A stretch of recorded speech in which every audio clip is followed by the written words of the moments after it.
What's going on, guys? Nice guy driver. So yeah, I did hear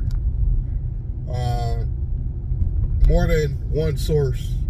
I heard about the two jamokes over there at Lyft stepped down as the CEOs of the company, and they got some new guy that supposedly used to work for Amazon, and he's currently working for some nonprofit or something, and it's supposed to be an improvement. I mean, honestly, at this point, can they make it any worse? Guys, hit me in the comments. Let me know if you think they could actually make it any worse.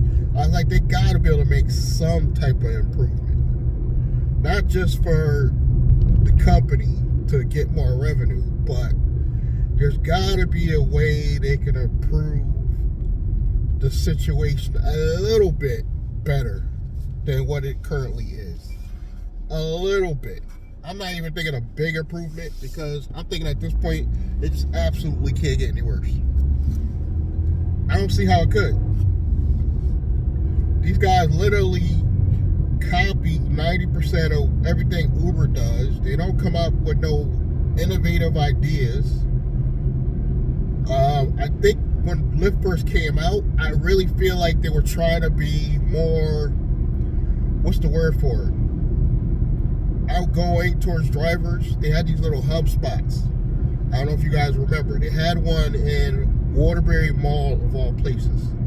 I actually went to one. They had a Lyft little hub. It was like a little mini hub. They couldn't do a lot, but they trained and hired people because they were trying to build an image. Lyft was trying to build a better image, that they were not like Uber. They were more about the people. And for a while, I think it was working. And if I'm not mistaken, I believe that was the same year that a guy got in my car. I was doing an Uber ride, and he started asking me a lot of questions. And I just knew it was something suspicious about it. He just started asking me a lot of questions. Turned out he was some kind of regional rep for Lyft at the time. They had these big regional reps. And this guy was signing up hundreds of drivers, and he probably was getting a very high commission, probably even a small salary to do it. And he literally would take Uber rides and convince you to sign up for Lyft. He would ask you, are you doing both platforms? And it started subtle, you know. He would just literally take the ride, start subtly ask you questions. Are you only driving for Uber? And at the time, I was only driving for Uber. So that's when he, hit me with, yeah, I'm a regional rep, and I'll definitely sign up. Literally signed me up in about 10 minutes, took my picture, everything. To this day, the original picture on my Lyft app is this picture this guy took. And my area is the general Hartford area. That's probably why they were trying to get me to go to Hartford. And signed me up, 5 minutes. And I can only imagine how much they were paying the reps at the time. This was probably 3 years ago, I want to say. And at the time, I signed up a guy. This is when they still were doing a referral thing for Uber. I signed up a guy. He did all his qualifying rides, and I made something like $300. One guy.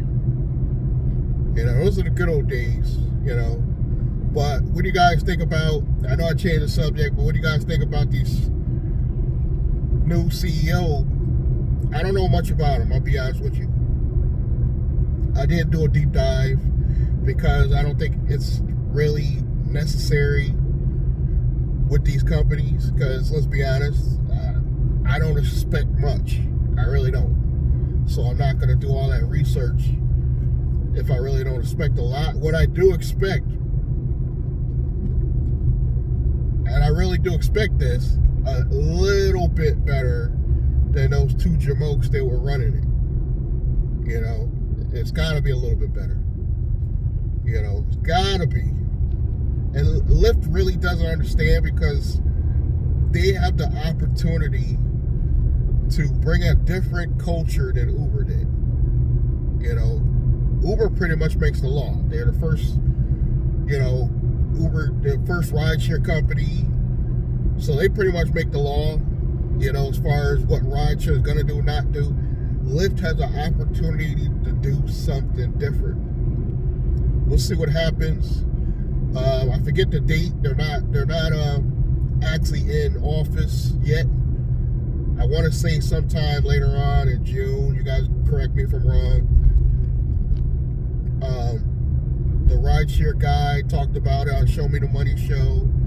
I believe the rideshare professor was also talking about it, so they gave more details on their video. You know, I don't want to exclude any of you guys viewing their videos about it, but I'm not really overly joyed, but it's like maybe I don't know why. I feel like I got a little bit of hope that somebody will come in and just make a little change. Because lately, I don't know about you guys, but I've been getting a lot more offers or bonuses, whatever you want to call them, on the Lyft side lately. And I want to believe that they're gearing up for something different. That's all we need, something different. You know, I think we really need some smaller companies to come in and diversify this whole game. But until that happens, let's cross our fingers. Thank you guys for supporting me and the channel. Subscribe, like, comment, and I'm going to see you guys in the next one. Thank you.